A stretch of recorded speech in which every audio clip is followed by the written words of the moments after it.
Part 2. I hid under my abusive mother's back porch. I found my deceased father while I was down there. I had never seen a grown woman turn pale before. Many things became confusing from that moment on. I remember being taken back to my house where there were many police cars and people around. The back porch was surrounded by yellow tape, and someone was taking away a black bag while my mother was handcuffed. After that, I went to live with my grandparents, Sheriff Joyce and her husband. I tried to ask what had happened and who Leo was, but I was always silenced. I was too young to know, but life got much better. Grandma was the best woman I could have hoped for in my life. We went out on weekends to the movies where she would let me have a giant soda even though I had to go to the bathroom halfway through the movie. When I asked if I could drink at 13, she let me try a beer. I spat it out and never touched it again.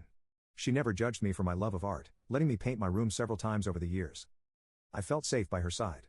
She never raised her hand against me. When I turned 16, Grandma took me back to my mother's house.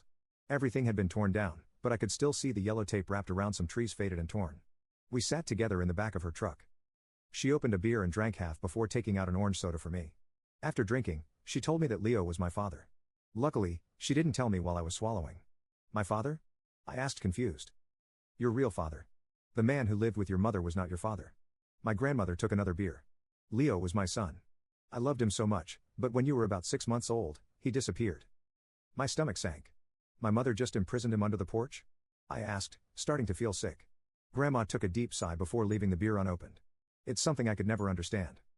Leo told you to find me and that he loved crosswords. Right? He kept me warm that night. I probably would have died frozen if he hadn't been there.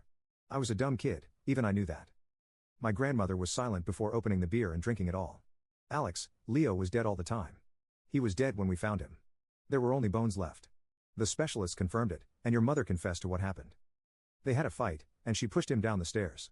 He broke his neck. She clenched her fists. I knew she had something to do with his disappearance, but I never had proof until you walked into my sheriff's office covered in dirt and told me he was under the porch. I was in shock. I couldn't breathe. All I could do was nod, but I saw him. He was alive. He had that butterfly necklace. I remained silent when Grandma took a small evidence bag out of her pocket. It was the necklace. As I looked at the now empty lot, the cold air seeped into my skin, a deep fear creeping into my bones. Grandma started the car, her expression somber and unwavering. It was then that I noticed something out of place in her expression. Something that reflected my own fear. Grandma, I said, swallowing hard. What is this?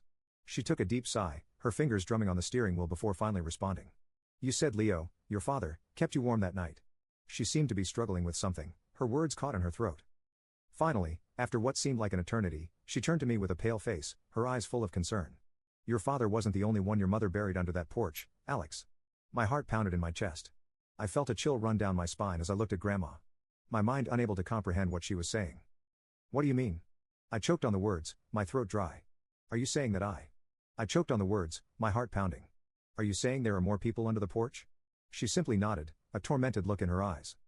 At that moment, the fear I had felt amplified, enveloping me like a suffocating shroud. Leo wasn't the only one. There were other men my mother had betrayed, deceived, and killed. My grandmother opened the glove compartment as she explained. She claimed it was a tradition. She tried to explain it to me, saying it was some kind of ritual. I didn't believe her until we discovered she was serious. That cursed our entire family. I saw tears in her eyes. She took out a gun wrapped in a towel. I began to tense up. Grandma, what are you doing with that?